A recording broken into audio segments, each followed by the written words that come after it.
Hello students, good morning. I am Vatika Sinha. Welcome to Vatika English classes. आज हम लोग बात करेंगे कुछ क्वेश्चंस के कॉमन एरर पर। कॉमन एरर मतलब कुछ ऐसे वर्ड्स दिए होंगे, सेंटेंस दिए होंगे जिसमें कुछ चीज गलत होगा, फॉल्ट होगा, एरर होगा। उसको पॉइंट आउट करना होता है कि किस तरह से गलत है, उसके पीछे लॉजिक क्या है, रीजन बिहाइंड द क्वेश्चन, उन सब पर बात करेंगे। ये बेसिकली नाउन के लिए है। नाउन के जितने भी काइंड्स हैं, काउंटेबल, अनकाउंटेबल, उसके अलावा proper, collective, common, material, abstract, इन सब पर जो भी बेस्ट क्वेश्चन है उसको मैंने इस वीडियो में शामिल किया है। आई होप आप लोगों ने मेरे प्रीवियस वीडियोस जरूर चेकआउट किए होंगे जो कि पूरे नाउन पर ही डेडिकेटेड थे। मैंने सेपरेट वीडियो एक एक पार्ट का बनाया है। इसके अलावा मेरे सारे वीडियो सब्जेक्ट वर्ब एग्रीमेंट के चैनल पर अवेलेबल है, आप उसको जरूर चेकआउट करिए। सीरीज एंड पार्ट वाइज मैंने उसे भी डिवाइड किया है, आप मेरे प्लेलिस्ट में चेक करें। एज वेल लिटरेचर के ऊपर 10th 12th class 8th videos uploaded है, आप उसे भी जरूर चेकआउट करें। आइए स्टार्ट करते हैं। Common error. कॉमन एरर का मतलब मैंने बताया कि क्वेश्चन दिए रहेंगे, कुछ उसमें गलतियां रहेंगी। ऐसा नहीं है कि पूरा सेंटेंस गलत रहेगा, कुछ वर्ड्स गलत रहेंगे जिसकी वजह से उसके मीनिंग गलत निकलेंगे, जबकि आपको समझने में लगेगा कि पता चल जाता है कि इसमें क्या प्रॉब्लम है। अगर आप सारी चीजों को दिमाग में रखिए, उसके अलावा आप नोट डाउन करिए। नाउन के लिए मैंने बोला था कि आप सभी चीजों को नोट डाउन जरूर करिए। उसमें कलेक्टिव नाउन में बहुत डिटेल से मैंने बताया था किस तरह से उसे डील किया जाता है। First question, common error. The police are trying to control the crowd. इसमें क्या एरर है? देखिए, पुलिस जो है वो बहुत कोशिश कर रही है क्राउड को कंट्रोल में लाने के लिए, बट मैंने बताया था कि कलेक्टिव नाउन में क्या होता है। कलेक्टिव नाउन का एक एग्जाम्पल है crowd of people. Crowd of people का मतलब होता है लोगों की भीड़। और उसके बाद आता है मॉब। मॉब का मतलब होता है उग्र लोगों की भीड़। अब बहुत लोग गलती क्या करते हैं कि मॉब ऑफ एंग्री पीपल लिखते हैं, बट इस चीज को ध्यान में रखिए कि क्राउड ऑफ पीपल का मतलब होता है आम लोगों की भीड़, बट मॉब ऑफ पीपल का मतलब होता है उग्र लोगों का भीड़, वो जो आक्रोशित है, कुछ गुस्से में है, भड़के हुए हैं। तो उसके साथ मॉब ऑफ एंग्री पीपल नहीं होता, मॉब ऑफ पीपल होता है डायरेक्टली। तो पुलिस किसको वश में करना चाहेगी, किसको कंट्रोल करना चाहेगी कि कुछ प्रॉब्लम ना हो सोसाइटी में, कहीं भी स्टेट में, तो वहां पर होगा the police are trying to control the mob. इस चीज को ध्यान में रखिएगा, क्राउड नहीं बल्कि वहां मॉब यूज होगा। Second question, wise is better than power, या फिर कहे wise is better than strength. जो बुद्धिमत्ता होती है, जो बुद्धिमान व्यक्ति होते हैं, वो ज्यादा बेहतर होते हैं पावर से या फिर स्ट्रेंथ, ताकत से। क्योंकि अगर किसी के पास अच्छी सोच है, एक अच्छा दिमाग है, तो वो सबसे ज्यादा धनी माना जाता है। तो यहाँ पर वाइज नहीं होगा, विजडम होगा। विजडम होगा। विजडम एक एब्स्ट्रैक्ट नाउन का एग्जाम्पल है। Third question, Radha is a laborious women. आई बात की इसमें कौन सा नाउन है? राधा एक लड़की का नाम है, एक किसी पर्टिकुलर लड़की का नाम है। इट मीन्स कि ये प्रॉपर नाउन है। विमेन यहाँ यूज हुआ है। विमेन का मतलब होता है महिलाएं, वुमेन का प्लूरल है विमेन। अब बात आती है Radha is a laborious women. तो राधा तो एक लड़की है, पर्टिकुलर है, उसके पहले लेबोरियस के लिए ए भी लगा है, तो यहाँ वुमेन नहीं होगा, वुमेन होगा। मतलब ये प्लूरल नहीं, सिंगुलर में वर्क करेगा। और दूसरी बात, वुमेन जो है वो कॉमन नाउन के अंतर्गत आता है। Fourth question, the soldiers were rewarded for their brave. Soldiers जो थे उनको उनके बहादुरी के लिए पुरस्कार दिया गया।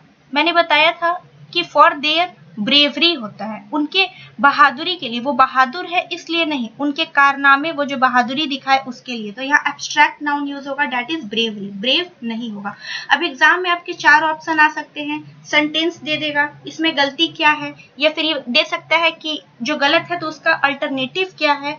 तो इस तरह से आप देखिएगा, समझिएगा कि किसके बाद किस तरह से यूज होता है। Fifth question, poor is a curse. गरीब एक कर्स का मतलब होता है किसी को क्या बोलते हैं उसको, मतलब श्राप के सेंस में बोलते हैं।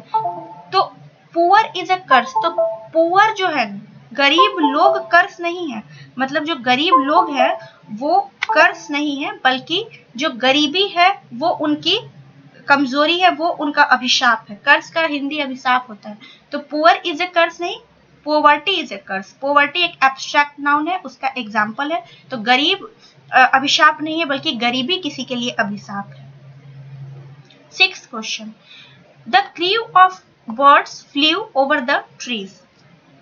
देखिए यहाँ पर मैंने कलेक्टिव नाउन के एग्जाम्पल में बताया था कि बर्ड्स के लिए क्रू ऑफ बर्ड्स नहीं होता, यहाँ पर फ्लॉक ऑफ बर्ड्स होता है या फिर फ्लाइट ऑफ बर्ड्स होता है। फ्लाइट ऑफ बर्ड्स ज्यादा यूज होता है।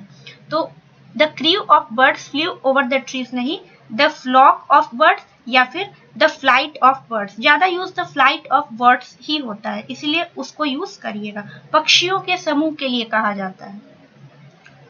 Question number 7, she shows the quality of patriot. उसके अंदर से जो क्वालिटी है पेट्रोइट की, पेट्रोइट का मतलब होता है देशभक्त, वो दिखता है। सो का मतलब प्रदर्शित होता है। तो ध्यान दीजिएगा, जो क्वालिटी होती है वो पेट्रोइज्म होती है। पेट्रोटिज्म का मतलब देशभक्ति की, उसके अंदर से देशभक्ति का जुनून दिखाई देता है। तो पेट्रोटिज्म जो है वो एक तरह का एब्स्ट्रैक्ट नाउन है। तो यहाँ पर इस चीज को एरर में रखा गया। 8th question, he is carrying a bunch of sticks.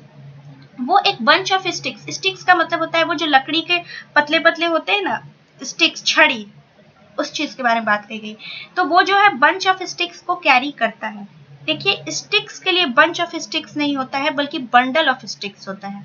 तो इसके लिए होगा he is carrying a bundle of sticks. आई बात समझ में कि किस तरह से चेंजिंग आते हैं। छोटे छोटे पॉइंट्स हैं, लेकिन कलेक्टिव नाउन से एग्जाम में बहुत क्वेश्चन आते हैं।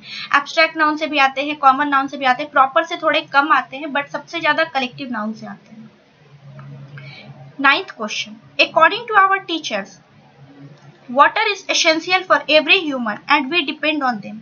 हमारे टीचर के अनुसार जो वो कहते हैं पानी जो है वो बहुत महत्वपूर्ण है सभी ह्यूमंस के लिए, सभी लोगों के लिए, और हम लोग कहीं ना कहीं उस पर आश्रित हैं, उस पर निर्भर करते हैं। वाटर, वाटर के लिए इट होता है।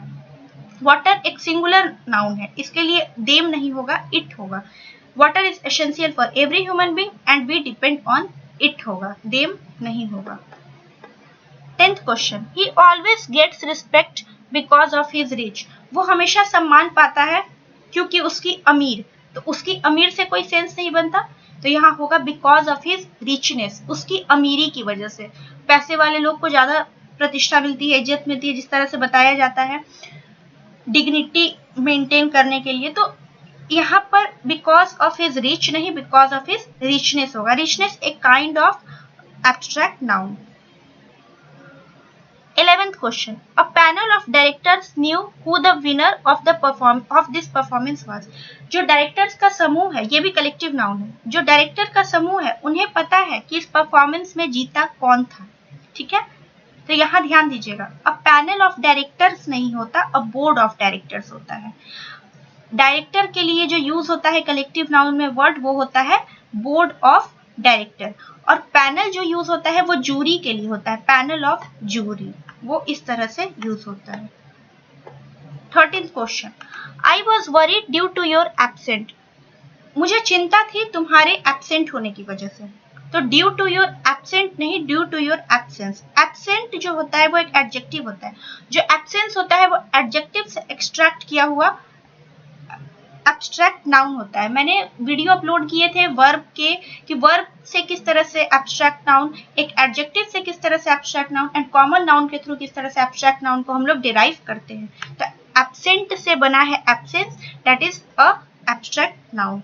मुझे चिंता थी क्योंकि तुम्हारे अनुपस्थिति से, यहाँ पर इसके कहने का मतलब ये है। 14th question, in this function bread and rice was so delicious. इस फंक्शन में रोटी और चावल जो थे वो बहुत टेस्टी थे, कुछ स्पेशल क्वालिटी रही होगी। तो ब्रेड एंड राइस दोनों नाउन है, और दोनों के लिए वॉज नहीं वर यूज होगा, क्योंकि दोनों सिंगुलर एंड सिंगुलर मिलके प्लूरल की तरह काम करते हैं। 15th question, without health there is no happy. बिना स्वास्थ्य के कोई खुशी नहीं है, तो खुश नहीं है। बिना स्वास्थ्य के कोई देयर इज नो हैप्पी नहीं होगा, देयर इज नो हैप्पीनेस होगा, क्योंकि बिना स्वास्थ्य के कोई खुशी नहीं है। देयर इज नो हैप्पी को हटा के देयर इज नो हैप्पीनेस को यहाँ पर लिखेंगे। और हैप्पीनेस एक एग्जाम्पल है एब्स्ट्रैक्ट नाउन का। आई बात समझ में? किस तरह से वर्ड डिराइव होके एक दूसरे में इंटरचेंज होते हैं, सब्जेक्ट को ट्रांसफॉर्म करते हैं।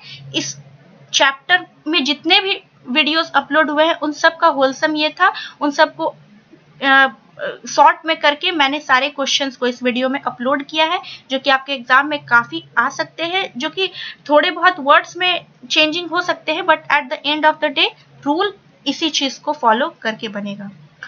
आई होप आपको मेरी बात समझ में आई होगी। मेरे प्रीवियस वीडियो जरूर चेकआउट करें। अगर आपको मेरा वीडियो पसंद आता है then do not forget to hit the like button, subscribe to my channel and comment down below. मैं मिलती हूँ आपको नेक्स्ट क्लास में, तब तक घर पर रहे, सुरक्षित रहे, पढ़ाई करते रहिए। Thank you so much.